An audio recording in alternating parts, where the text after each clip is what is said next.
Saudara, kebakaran terjadi di Kota Makassar, Sulawesi Selatan. Api membakar satu rumah dan juga kantor kelurahan.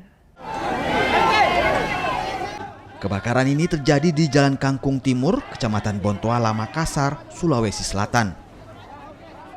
Api berasal dari salah satu rumah warga yang kemudian merambat ke kantor lurah Tompo Balang yang tepat berada di sampingnya.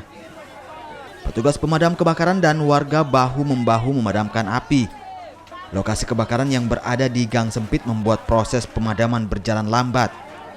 Api baru bisa dipadamkan 1 jam kemudian setelah 28 unit mobil pemadam dikerahkan. Akibat kebakaran, 9 rumah warga ludes dilalap si jago merah. Dengan kejadian kebakaran ini, awal mulanya sebenarnya dari belakang kantor lurah, dengan munculnya asap yang tinggi, saya langsung menelpon ke Pak Sikcam saya di kecamatan, koordinasi dengan pemadam kebakaran.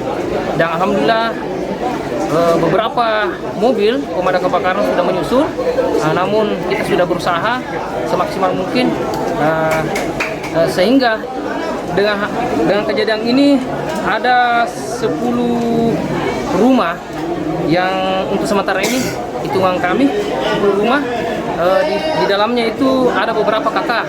Tadi yang saya bilang termasuk kantor lurah itu termasuk terdampak ringan. Jadi terdampak ringan, ada terbakar di bagian atap. Penyebab dari kebakaran sendiri, Pak? Sementara data kita harus dari listrik. Sementara. Kalau jumlah personil yang turun ya? Armada yang kita turunkan itu 28. Dari jumlah kebutuhan penuh yang kita turunkan 75 plus 25. Polisi masih menyelidiki penyebab kebakaran. Dugaan sementara api berasal dari hubungan pendek arus listrik. Arif Tirtana, Kompas TV.